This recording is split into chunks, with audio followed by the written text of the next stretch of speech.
The restaurant was buzzing with noise, silverware clinking, glasses being set down, laughter spilling from nearby tables. We were sitting with two other couples, old acquaintances of hers from work. I didn't know them well, but I wanted to be polite. She had insisted we join, said it would be fun.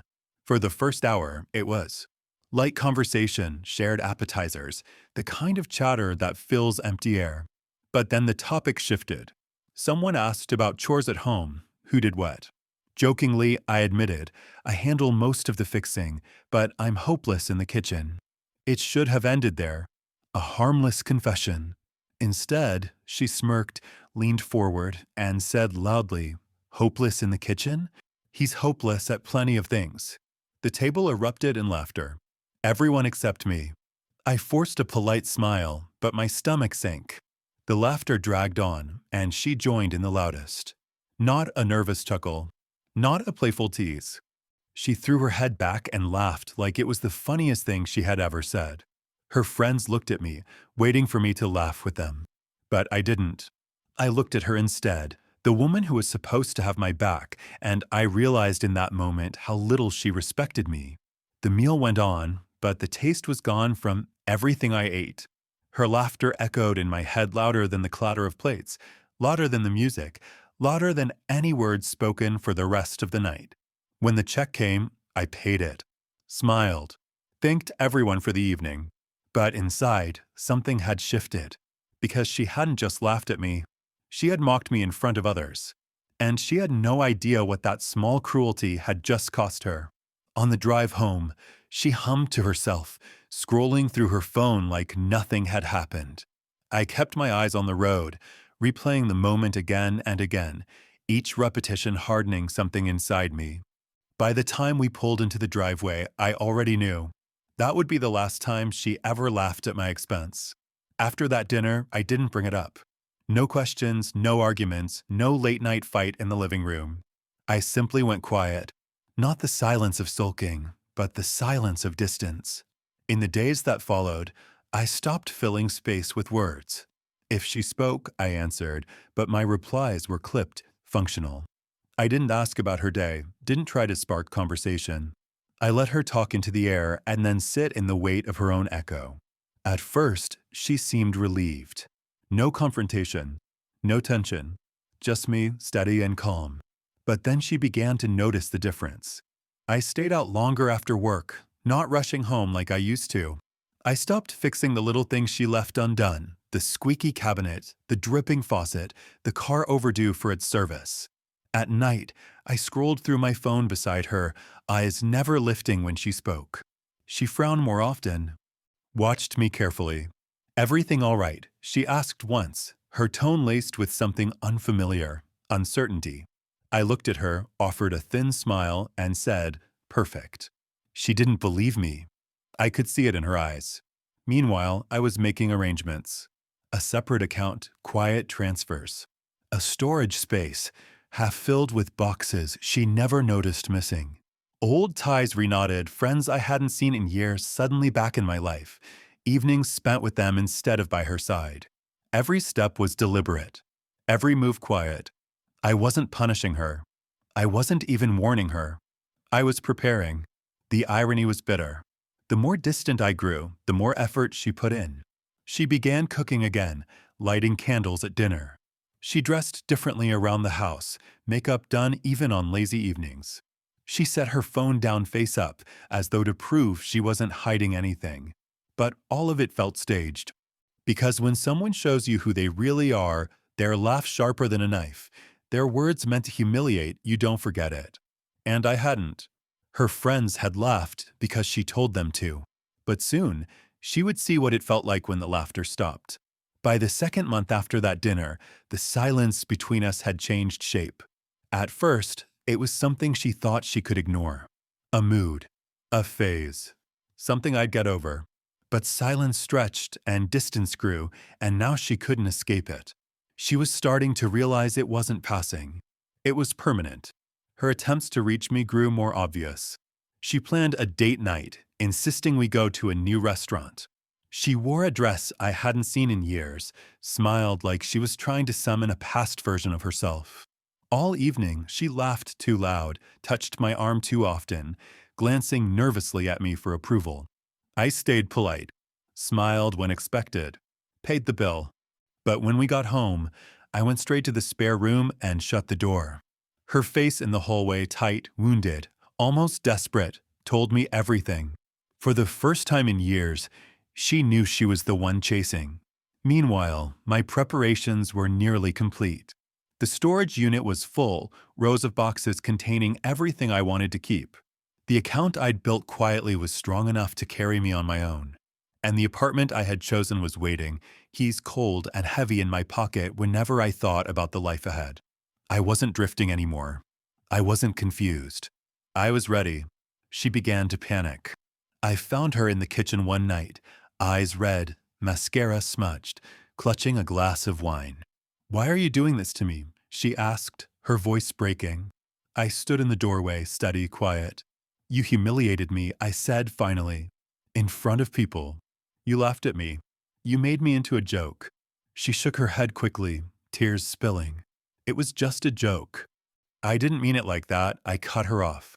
"It doesn't matter how you meant it. What matters is you showed me how little I mean to you." Her sob filled the room, but I didn't flinch. Because I knew the truth, her tears weren't for me. They were for herself, because she could feel me slipping through her fingers, and she didn't know how to stop it. By then, I had already decided exactly when it would end. And when that day came, it wouldn't just be quiet. It would be final. I asked her if we could meet the same two couples again, same day of the week, same restaurant, same corner table. She lit up at the message. Finally. "See? We're fine." I sent back a thumbs up and booked the reservation. I arrived early. The host knew my name. The server knew the plan. I placed a plain manila envelope on each setting before anyone else walked in, like party favors for an occasion nobody wanted. They came laughing, coats draped on chairs, wine ordered before the menus. She slid into the seat beside me and squeezed my arm, looking almost triumphant.